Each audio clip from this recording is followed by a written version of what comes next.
দর্শক, সারা দেশে আবারও জেঁকে বসতে শুরু করেছে শীত। হিমেল হাওয়ায় বিপর্যস্ত হয়ে পড়েছে জনজীবন। বিভিন্ন মার্কেট ও ফুটপাত থেকে গরম কাপড় কিনে শীত নিবারণের চেষ্টা করছে মানুষজন। সে বিষয়ে বিস্তারিত জানাতে যুক্ত হচ্ছেন আমাদের সহকর্মীরা। প্রথমে যাচ্ছি পঞ্চগড়ে, সেখানে আছেন সহকর্মী সরকার হায়দার। হায়দার, শীতের তীব্রতা কেমন দেখছেন এই মুহূর্তে?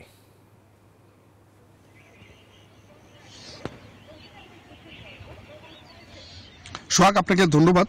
সকাল থেকেই আসলে আমরা লাইভে জানাচ্ছিলাম পঞ্চগড়ের শীতের খবর। তো সকাল থেকে কিন্তু আসলে সূর্যের দেখা মেলেনি এই জেলায়, এবং কনকনে কিন্তু বাতাস বয়ে যাচ্ছে। হিমালয় থেকে বয়ে আসা হিমেল বায়ু কিন্তু আসলে শীতের অবস্থাটাকে একেবারে কাহিল করে দিয়েছে।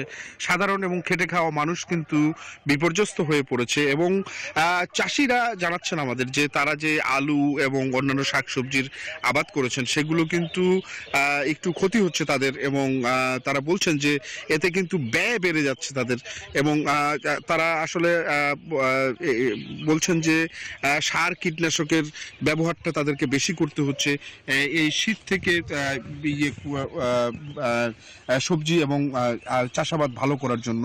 তো এবং আবহাওয়া অফিস আমাদেরকে জানিয়েছে যে এইরকম একটি আবহাওয়া কিন্তু বেশ কয়েকদিন আরও চলতে পারে, এবং আজকে তাপমাত্রা ছিল 14.3 ডিগ্রি সেলসিয়াস। তো এই ছিল আমার কাছে সর্বশেষ। আমরা ফিরে যাচ্ছি স্টুডিওতে।